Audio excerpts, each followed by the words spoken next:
In today's video, a crash is going to ruin a race at Monaco. But first of all, as you can see on your screens, I've got a secret meeting to go to, and I'm hoping that it's going to be better than, where was it? Toro Rosso, the last top one team we went with. For goodness sake, it's Williams. I've driven for this lot already. Give me something else, game, for goodness sake. I swear to God, if the contract system is like this on F125, there will be, well, problems. But yeah, if you missed the previous episode, I recommend you go and check that one out at Imola, because spoiler alert, red flag saved the day as well. Now, yeah, I'm going to remove the R&D scenario. It's just, it's not that I don't enjoy this one particular one. I think it's appropriate for this season that we're in, being 2026. You know, everything's going to be a bit expensive. It's just that in order to get this Ferrari out to the front, it would take more than a season, and I think you guys want to see me try and fight for a championship rather than swindle at the bat, and that means we're going to need upgrades. So yeah, that's been removed. All the developments are instantly 1,000 R&D points cheaper, but we've got 1,700 to spend. Now I could go for an ultimate weight redistribution upgrade, but I've actually had a change of plan.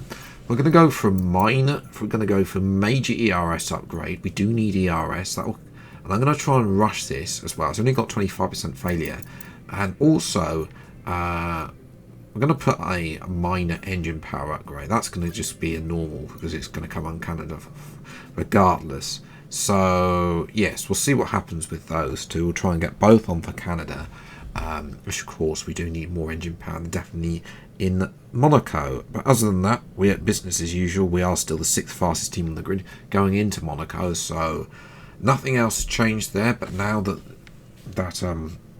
upgrades has been, the inflation's been removed, who knows? We've got 11 rounds to get this development over the line. Now we're going to move to practice here, where Site's locked up as well, ruined his front wing at turn 1, and then he is out of practice. Then an overtake at the swimming pool. What a move! I don't think I've ever made an overtake at that corner. Stroll was going way too slowly on a set of hards and just needs to get out the way as well. So yes, that was all in practice. That's the most amount of excitement I'm going to get. Spoiler alert, I'm so sorry. But yes, this is Monaco. We know it's all about qualifying, which is why, yeah, problems for me. First lap, only P14. I always am not the great qualifier. As I've said before, I probably can count on on two hands how many times I've had pole on this channel, compared to the amount of race wins, especially on F122 when I was dominant, you know, winning race wins. Now, apologies for what's going to happen here. I did have a bit of a screen freeze, so I had to flash back as well. It's just I can't do anything about that. But yes, other than that, 2 turns up my previous best time, so now down to P16 through the tunnel, as well as coming out of the tunnel. Now what you're going to see here is legitimate line through the Noval chicane here, up to back, and then through to the swimming pool. I'm trying to remember the names here. Through this corner we made the overtake on Stroll in practice, up to Raskas, and then obviously through to Anthony knows these corners, probably two of the better corners for me personally speaking. Up to the line, half a tenth improvement. It's a 10 flat. However, that's going to be enough for P10. So I'll take that. Only slightly behind Leclerc as well. To be so close to Leclerc, I mean, I can work with it. It's not the end of the world, but yeah, we both need to be qualifying further up the grid. So yeah, we'll see what we do from 10th place of the grid. It's time for the race then, today's Monaco Grand Prix. Formula One returns to Monte Carlo once again today, home to the world-famous Monte Carlo Casino, first opened in 1863, and of course a certain road race first held in 1929. There is no greater an occasion, no more valuable a win than the Monaco Grand Prix. We're on the French Riviera once more this weekend at the 2-mile-long Circuit de Monaco. The cars will climb around 40 metres up the hill past the casino and then descend towards the harbour through Sector 2. It's a very short run from pole position to the first of 19 corners, so don't expect to see much overtaking here today. Off the back of a fantastic qualifying session, it's time to see how our starting grid looks like for today's race. Lando Norris put in a fantastic lap yesterday, and he will start from pole position, edging out Max Verstappen, who will start from P2. Considering the rest of the grid, we have Russell, Perez, Fernando Alonso, Oscar Piastri, Sainz, Leclerc, Tsunoda, Phoenix, Gasly, Hamilton, Albon, Hulkenberg, Magnussen, Stroll, Ocon, Behrman, Teo Porcher, and Zhou Guanyu. And now it's time to head down to the track.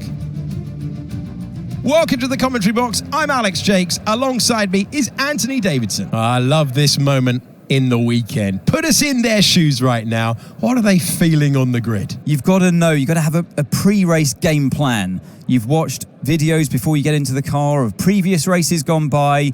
You know where you have to place your car if X, Y, or Z happens in front of you or behind you. So having this clear game plan is absolutely essential before you get in the car. With this being a high downforce circuit, we're not going to have quite the same top speed we have at other tracks. The good news is, though, it's going to make our DRS even more effective than normal. So try to make the most of it during the race and quali if you can. I think that's Mark's versions of no heroics in San Devot, please. But there we go. Race strategy is going to be a one-stop from soft to medium as well. No hang around on mediums today. Trying to get the undercut here. Private lights, and away we go for the Monaco Grand Prix. A poor start for Leclerc and the Toro Rosso there. Going to try and dart down the inside of one of the McLarens. I think that's Piastri. It is Piastri as well. We're going to get on board with Sainz. Sainz having a good start too. Get in front of Piastri and see. I almost clattered into the back of him at turn 1. But it's a controlled move. Up at the front, there has been a change for the lead as Max Verstappen went round the outside of his teammate Lando Norris at the start, and he takes the lead then of the Monaco Grand Prix. Next up will be Sainz then. Need to get past him ASAP because once, especially Sainz is on the mediums, don't want to be stuck behind medium runners. DRS seems to be offline. Hopefully they can fix that. And I don't end up with George Russell's issues from yesterday's Bahrain Grand Prix as well. There's a replay. It's a bog standard move at that corner, to be honest, made 278,000 times in this channel at this point. As well, there's a virtual safety car that's being deployed. Hulkenberg is out of the session. As we come down to the Noval chicane, he's going side by side. The Williams goes through, his teammate goes through, and he's clattered the wall on the inside. And that's actually going to bring out a red flag because there's a blockage on the track to remove Hulkenberg's thing. I actually was actually going to come into the pit anyway to change the tyres to gamble, but 18 laps with a set of mediums. We don't have any hard tyres available. That's also a little bit alarming. I think halves will be fine. So yeah, mediums it's going to have to be to the end. It's going to be a bit of a long way, but we'll have to wait and see. Private lights again, round number 2, and away we go. It's a better start than George Russell on the mediums too. As well, can we get one of the Aston or the Red Bull, Alonso or Norris up the way? No, we can't. Norris not having a good time of it as well. Obviously starting those mediums as well. And now we're going to have a look down here at the Noble chicane. Norris cuts us off as well. Need to try and get past Norris ASAP here.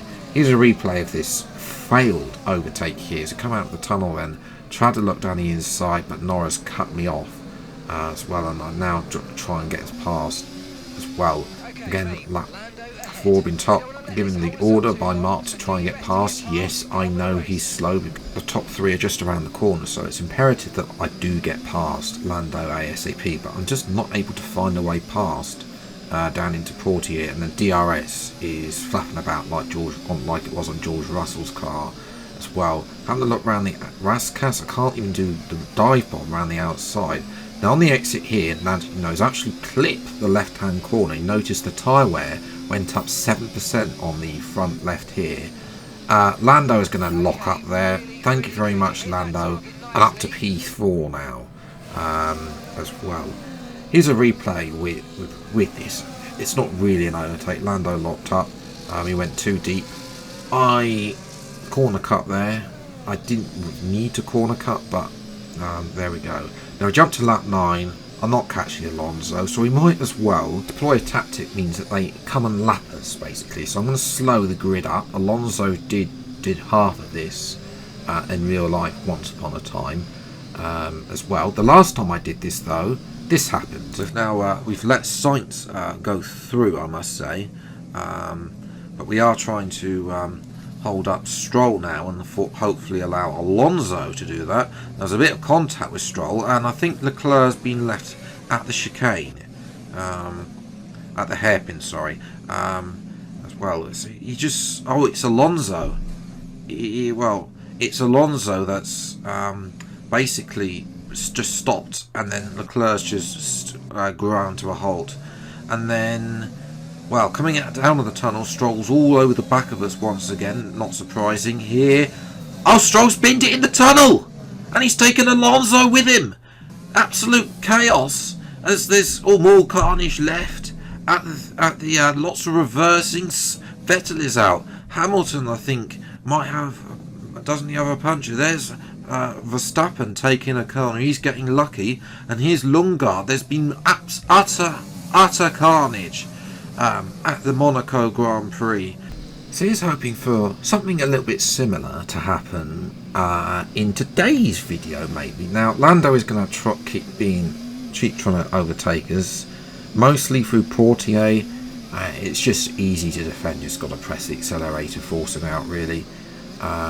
Again, he just tries the inside on lap 12. It's just easy to defend as well. You can see on the minimap there, Max Verstappen is coming. You can see they're 53 seconds up the road now, Alonso. There's a bit of a gap between Alonso and Sergio Perez as well. So here's Verstappen just cruising along, and then realises he's got the entire field but 2 cars to lap. Yes. Let's see what happens. So it's not raining like it was in F1 2021. As Zhou catches his teammate napping. Remember Verstappen did this back in 2015, all those years ago. He was getting lapped, and Zhou's actually going to take a leaf out of Verstappen, getting 3 overtakes, or is it going to be 3? And I think he's going to lose out to the Renault. Actually, he's actually lost out to the Williams. So yeah, Zhou's tactic is at an end as well. I've got Verstappen. Come on, Max, overtake me. Thank you very much. As well, what's happened to Norris? There. So here's what happened to Norris. He's going slowly. He up to the back and then lifts off. Oh, he's letting Perez through, and he's lost 2. I think that's 3 positions as well. That's not going to help his championship task. I'm going to let Perez past here too. I don't know where Alonso is in the train as well, but yeah, unfortunately, no carnage was caused, and in the end, it's going to come home for P4, which it's not a bad result, but it could be a lot better. And obviously, 1 lap less of actually having to do in that race, because that was utter boring. To be honest, there was just no chance of getting anything out of that. So yeah, other than what we got P4, you know, getting past Norris. We're 21 points back in the standings. Verstappen seems to have woken up now.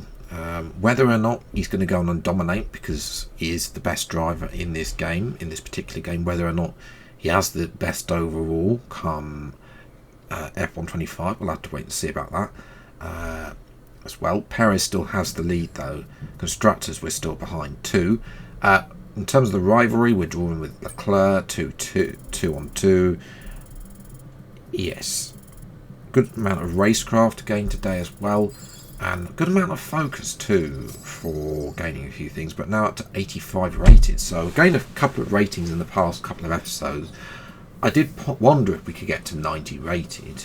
Who knows? That would be nice. That would be a nice goal.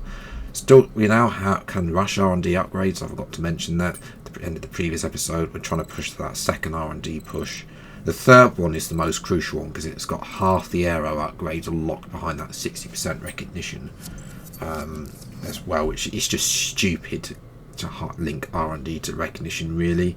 I hope they have fixed that for driver career mode in F125, but probably not. So yes, the next two episodes, Canada and Spain, should be out later this week too, and those will probably be out Friday and Saturday because F125 game news is coming Thursday, and I haven't edited those two yet, but they have been recorded. So yes, until the next video then, I hope you have enjoyed this one. If you did, leave a like, subscribe to the channel, and you see plenty more F124 and F125 driver career mode videos as when they come out. Until the next video then, I'll see you next time. Take care, enjoy your day, and goodbye.